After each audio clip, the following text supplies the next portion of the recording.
Oh,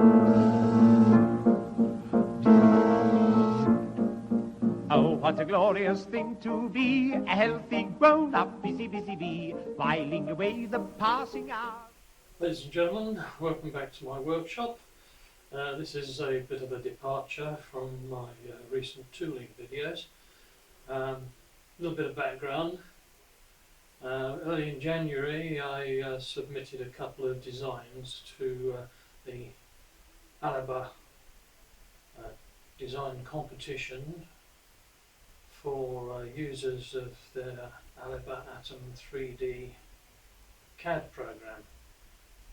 Thought no more about it, and lo and behold, beginning of March I got an email to say that mine had been voted as the winner, as a result of which I received an upgrade to the 3D CAD program to incorporate CAM, but also a Shapeoko, not quite sure how it's pronounced, router table.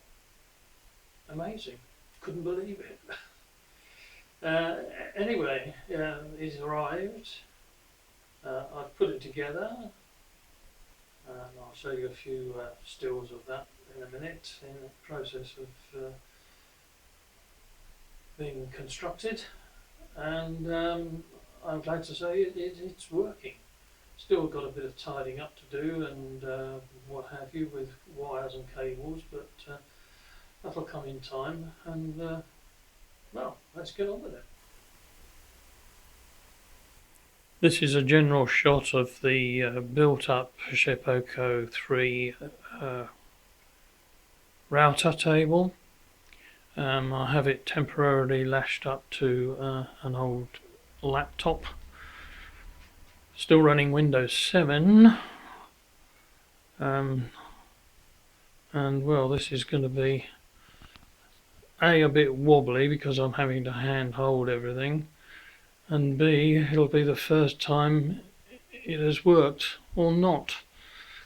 So first thing to do is to switch on the mains. We've got a green light on the power supply. Let's find the switch. There's a mains switch in the lead, and apparently I should be able to see a blue light. Oh, it's already on.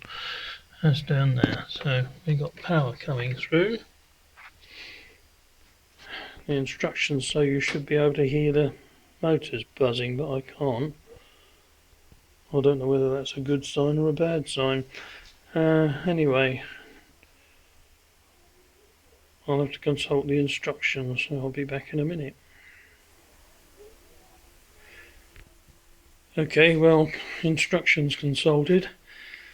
It says connect your computer to the control box with a USB cable. Tick. Switch the computer on. Tick. Run up carbide motion. Tick. Oh, and switch on the router with the rocker switch. Oh, something just went clunk. Oh, look, it says installing device driver software. Oh, that's a good sign. Oh, and it's recognised it.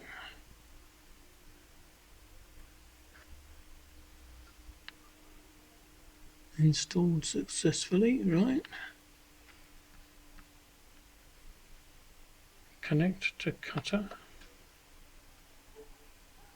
Oh, blimey. Load new file.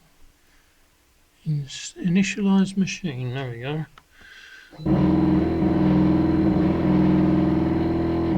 Oh, that doesn't sound good. Durable error. Homing failed, couldn't find limit switch. Okay. Homing cycle failed. Interesting. Right, investigation required. Well, I can breathe again. Turns out that you need to turn over the page and read the rest of the blooming instructions. So I've done that, and I've initialised it off camera in case I messed it up again. But now it's initialised, and I've repositioned the carriage. There is a jog and positioning section of the carbide motion program.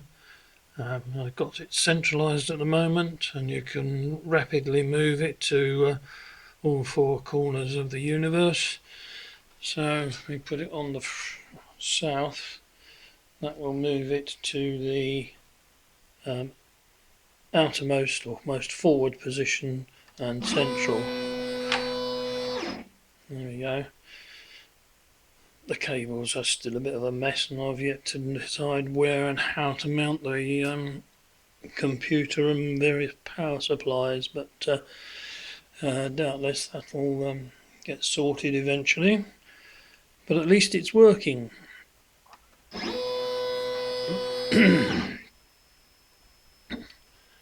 And I'll put it back to the home position. And that's where we start. Right, onwards and upwards, and I think that'll probably do for this bit. I'll publish this video and then we'll see what happens next. So if you have been, thanks for watching, and I'll catch you next time. Bye.